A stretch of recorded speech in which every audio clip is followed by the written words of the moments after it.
What if I told you that one of the most famous paintings in the world, The Starry Night, was created from inside an asylum? That its swirling blues and golden stars weren't just artistic choices, but reflections of a restless mind. A man stands in the courtyard of an asylum, looking up at the night sky. But he doesn't just see stars. He sees motion, swirling energy, a cosmic dance of light and darkness. That man was Vincent van Gogh, and the painting he created, The Starry Night, would become one of the most famous artworks in history. But what was happening in Van Gogh's mind as he painted? Was his genius fueled by his struggles, or was creativity his way of coping? Today, we're diving deep into the psychology and neuroscience behind Van Gogh's art. We'll explore his letters, his mental health, the science of creativity, and the age-old question: does madness fuel artistic genius? Van Gogh was not an overnight success. In fact, he was a failure by most standards. He worked as an art dealer, a teacher, a preacher. None of it stuck. He only began painting seriously at 27, and in the next 10 years, he would create over 2,000 artworks, but sell only one. Throughout his life, he battled depression, anxiety, and what some believe was bipolar disorder or temporal lobe epilepsy. He wrote, "I am seeking, I am striving, I am in it with all my heart." Art wasn't just a career for him, it was survival, a way to quiet his mind, to give color to emotions he couldn't always express in words. So, what actually happens in the brain of a creative genius like Van Gogh? Scientists believe that creativity isn't just about talent. It's about how the brain forms connections. The default mode network. His is the part of the brain responsible for imagination, daydreaming, and deep thought. In highly creative people, it's hyperactive, meaning they see the world in more abstract and interconnected ways. This might explain Van Gogh's unique ability to translate emotion into color and movement. Dopamine and mood swings. Dopamine, the brain's reward chemical, plays a role in both creativity and mood disorders. People with bipolar disorder often experience hypomanic episodes where they feel unstoppable, flooded with ideas. Van Gogh had periods where he painted nonstop for days. But after these highs came the crashes, the deep depressions that left him unable to work. Did Van Gogh see colors differently? Some scientists believe Van Gogh had synesthesia, a condition where senses overlap.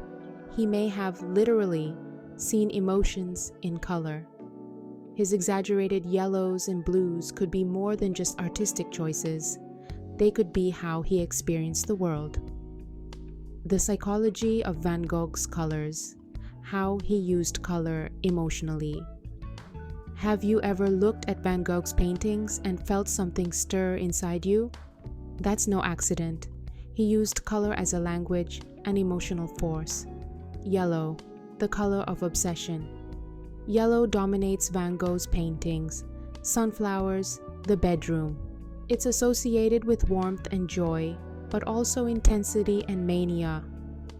In fact, Van Gogh was so obsessed with yellow that he reportedly ate yellow paint, believing it could bring happiness from the inside out.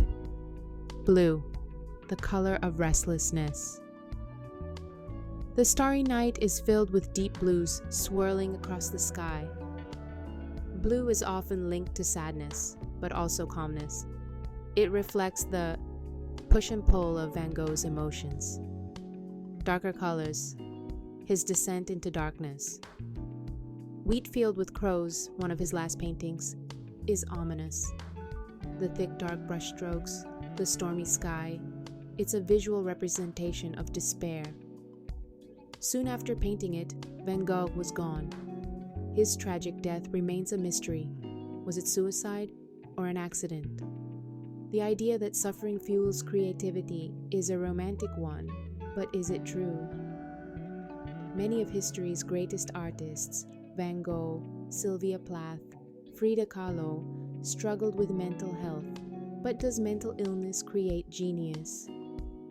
Research suggests that highly creative people do have more active neural connections, making them more prone to emotional intensity. But suffering alone doesn't create great art. It's what artists do with that suffering that matters. Van Gogh wasn't a genius because of his struggles. He was a genius in spite of them. Vincent van Gogh died believing he was a failure. He never knew that his art would one day be among the most celebrated in history. He once wrote, "What would life be if we had no courage to attempt anything?" And that's what his story is really about. Not madness, not tragedy, but courage. The courage to create, even when the world doesn't understand you. So, the next time you see the starry night, remember, you're not just looking at paint on a canvas. You're looking at the mind of a man who saw the world differently, who turned his struggles into something beautiful, something eternal. If you enjoyed this episode, don't forget to subscribe. Next time we'll explore Leonardo da Vinci equals the ultimate creative mind. Until then, keep creating, keep feeling, and keep seeing the world through an artist's eyes.